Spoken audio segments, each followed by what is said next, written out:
Lindsey Graham, thank you for granting us this interview. Thank you. Are you disappointed with the fact that President Trump has not yet attacked Iran, that he's still trying to solve it with diplomatic solutions? No, I'm not disappointed at all. I think Iran is in their weakest position since 1979. We should celebrate the fact that this regime is on its back foot. How did that happen? Two things.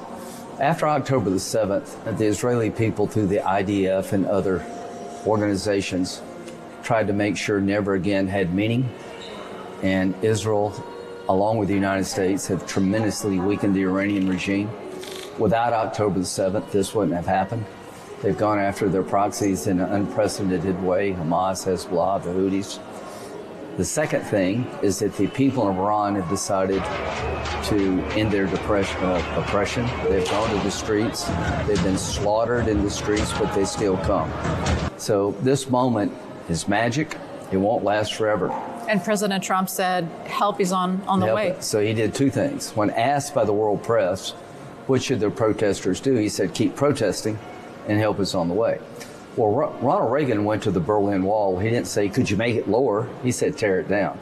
So this was, I think, President Trump's Reagan moment if he follows through. If for some reason we didn't follow through, then it would be a generational catastrophe. Nobody would count on America again. It'd be worse than Afghanistan. Hamas, the Houthis, Hezbollah would come back. The Arabs would go back in their corner. Normalization would be lost, maybe forever. Do you think President Trump understands that the Iranian regime is trying to basically buy time? Well, I think he understands that we need to be ready to a maximum possible for a military strike, and you see more assets coming to the region. I don't mind negotiating as long as we have a clear-eyed view of who we're negotiating with. Here's the problem, I think, negotiating with Iran. The Ayatollah is a religious Nazi. He wants three things. He wants to purify Islam, which means to go after the Sunnis in Saudi Arabia. He wants to destroy the Jewish state because God commands him to. You know, their version of God says you got to kill all the Jews. And he wants to come after us, the Ayatollah, the great state in the United States. No to all three. And I know you were spending a lot of time with President Trump, watching the Super Bowl with him. Yeah, I did. Did you focus on telling him or explaining him the problems with Iran? He's so smart. Yeah. I mean, he's the guy that's done a lot of damage to terrorism without getting America involved in big wars. I think he's been brilliant at what he's done, quite frankly. Is he aligned with Prime Minister Netanyahu? There's no separation. If Israel's told President Trump what a good deal will look like to them diplomatically, I think we all have a common view of what should happen if the military response is chosen. So the bottom line is we're now waiting. I don't mind engaging Iran more diplomatically, but there'll come a time when you have to call the question on Iran. And I think that's going to be weeks, not months. And all I can say is I've never been more excited and hopeful that the great Satan of the region, which is the Ayatollah, not the United States, is on the verge of extinction. Do you think that that an attack in Iran would manage to outthrone the current regime? I think the goal is to make sure that we weaken the regime further so the people can take over. The economy is in collapse, the Iranian economy. They fly the F-14. A lot has happened since Top Gun Maverick.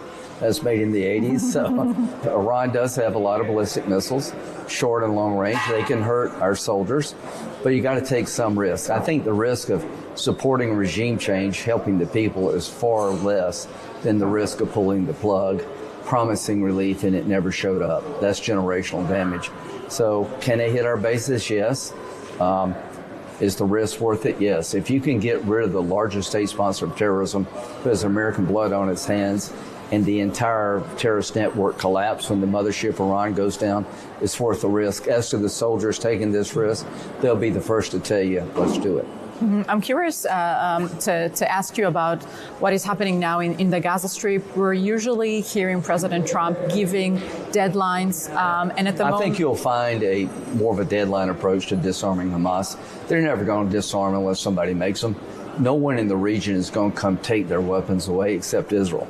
Now, can you get a deal to disarm? I don't know, but we need to put them on a clock. There's a lot of disagreements about who will be controlling the Gaza Strip we'll the day figure that after out. Israel does not want the Palestinian Authority. Israel can't.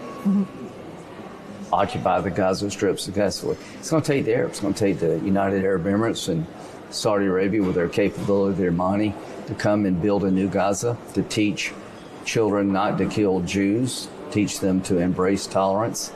You know, math courses taught in Gaza are if you had 10 Jews, you kill 4, how many would you have left? You yourself were pushing the Taylor Force Act. Yeah, so I think the key is for MBZ, who is a tremendous ally of Israel, to make Gaza more like UAE. So Qatar, Turkey, Indonesia, we won't see them. They don't matter nearly as much as UAE and Saudi Arabia. Now, we destroyed Germany and Japan after World War II. Out of the ashes came 2 democracies that are allies of the United States. Well, it took a long time. It's going to take a long time to change the radicalism that's been passed on generationally in Gaza. The most radicalized people on the planet are in Gaza.